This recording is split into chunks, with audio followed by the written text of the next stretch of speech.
Bonjour, bienvenue à Parlez-vous cinéma, l'émission cinéma du Festival international du film d'Amiens. Nous sommes ce matin en direct de la Maison de la Culture d'Amiens et nous recevons Piluca Baquero, qui est productrice espagnole, et Estella, qui nous accompagne pour la traduction. Bonjour, Piluca. Bonjour. Voilà.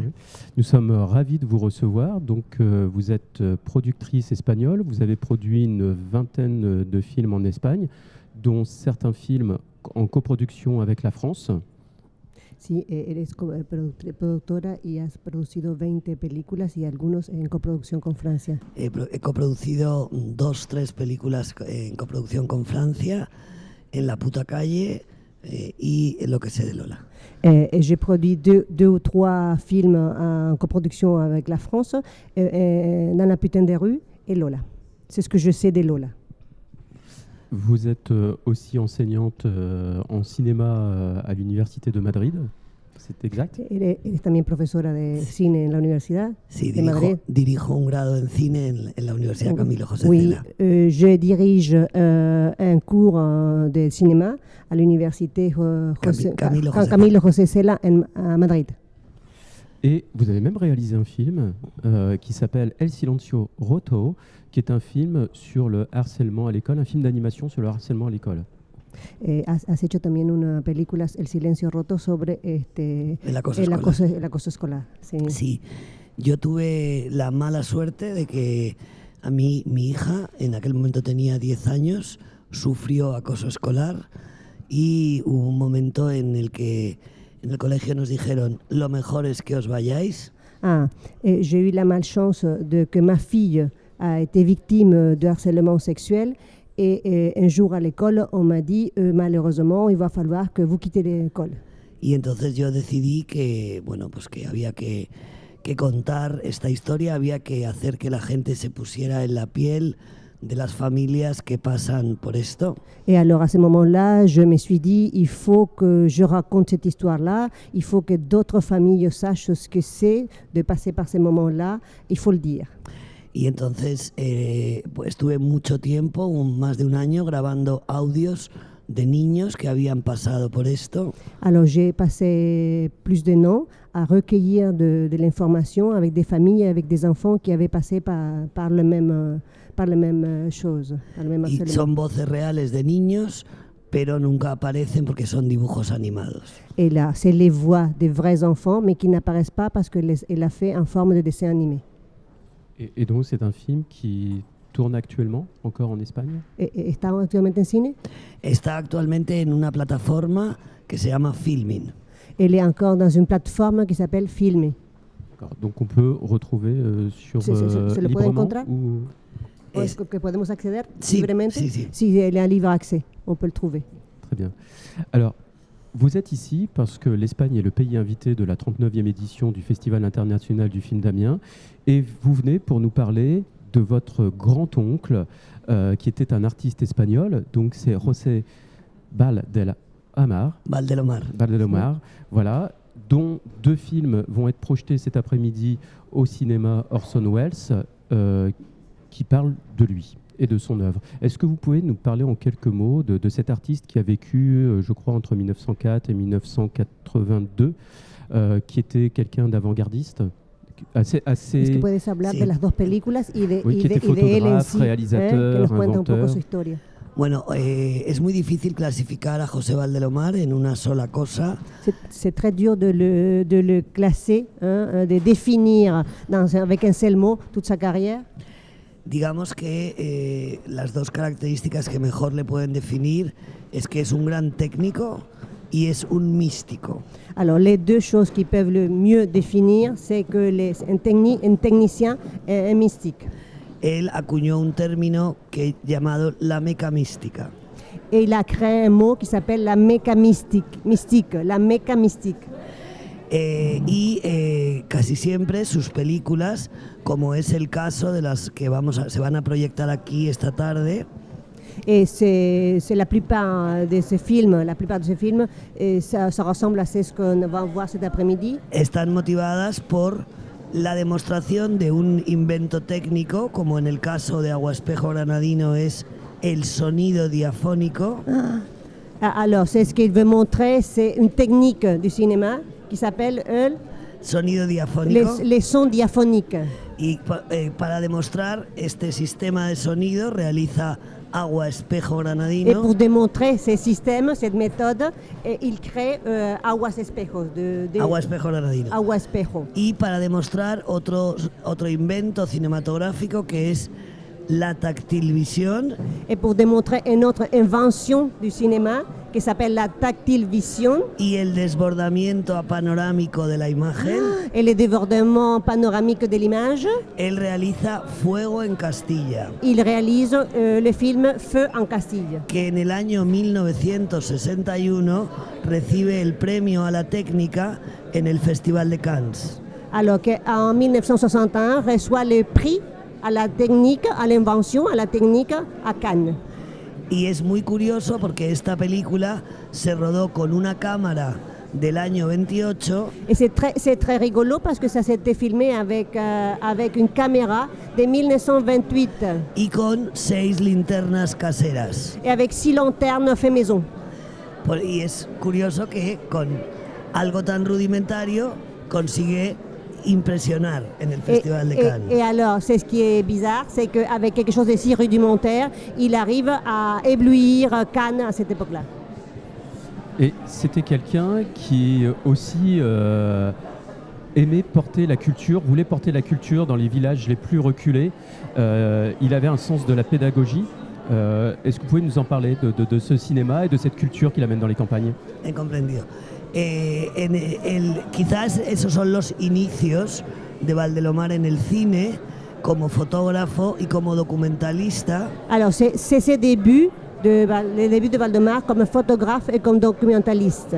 Y él forma parte de un movimiento durante la República llamado las misiones pedagógicas. Alors, il fait partie d'un mouvement dans la période républicaine qui s'appelle Las misiones les pedagógicas. missions pédagogiques.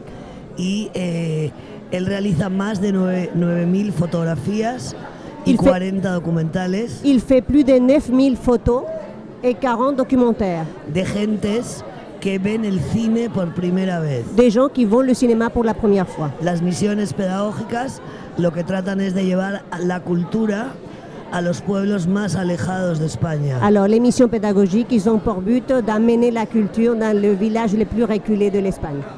Y hay un servicio de bibliotecas, se llevan reproducciones de los cuadros del Museo del Prado, On amène aussi de reproduction des tableaux del Prado.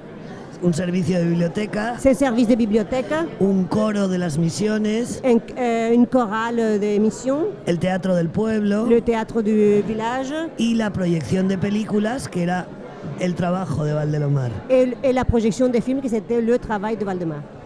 Il a eu lui-même réalisé, et notamment il y a un triptyque élémentaire d'Espagne où il associe une région d'Espagne avec un élément, l'eau, la terre, le feu. Donc il y a ces films sont, je crois qu'il les réalise avant 1953, ils sont achevés en 1953. Las películas son en el 53 o antes, las que ha hecho. El tríptico elemental de España, que recorre España de sur a norte, Les triptyques élémentaires d'Espagne qui parcourent l'Espagne de nord au sud, de sur a norte, de sud au nord. está formado por Agua Espejo Granadino, que lo vamos a ver esta tarde. Alors, et ça fait le film Agua Espejo qu'on va voir cet après-midi fait partie de cet itinéraire. Donde podemos ver el agua de la Alhambra, Alors, où on peut voir l'eau de la Alhambra, Fuego en Castilla, rodada en el Museo Nacional de Escultura de Valladolid, et Feu en Castille, filmé dans le musée de Valladolid. Agua Espejo es del año 54, Agua Espejo, elle était tournée en 1954. Fuego en Castilla es del 59-61. Feu en Castillo, c'est 59-61. Y hay una tercera película, A Cariño Galaico, Il y en a un troisième film, A Cariño Galaico, que habla del aire y el barro de la tierra de Galicia, qui parle de l'air et de la boue de la terre de Galice, que Valdelomar nunca termina. que Valdemar n'arrive jamais à finir. Él pasa los últimos 30 años de su vida haciendo, o 25 años de su vida haciendo diferentes versiones de esta película. Il passe 25 ans de sa vie à faire des différentes versions de ce film. Y finalmente, con las instrucciones que él dejó, la termina Javier Codesal en el año 92. Et avec les instructions qu'il a laissées, c'est quelqu'un d'autre, Codesal, qui les finit. Pero como os he explicado antes, siempre estas películas que son auténticas obras de arte, Les films, ce sont de vraies œuvres d'art. siempre están motivadas por la demostración de un invento técnico. Alors, elles sont toujours produites avec l'idée de montrer une invention technique. Por eso no podemos separar al técnico del artista. C'est pour ça qu'on ne peut pas séparer le technicien de l'artiste. Alors, je propose qu'on découvre justement un extrait de ces films qui sont lyriques et visionnaires, avec un extrait de Agua Espejo. Voilà, tout de suite, un extrait des films de José Valdelomar. Borda el sol, flores de bulto, y derrama su alegría hasta el fondo del barranco. Quiere besar al prodigio que allí quedó bien sembrado. La escuela donde se enseña, sin esperar a la luna y a plenas luces del día, a fugarse a los gitanos con las pupilas abiertas.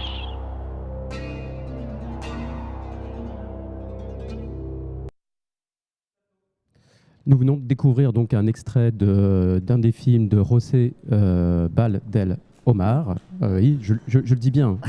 Voilà. Sí, oui. Ces films, donc, il les a portés aux quatre coins de l'Espagne.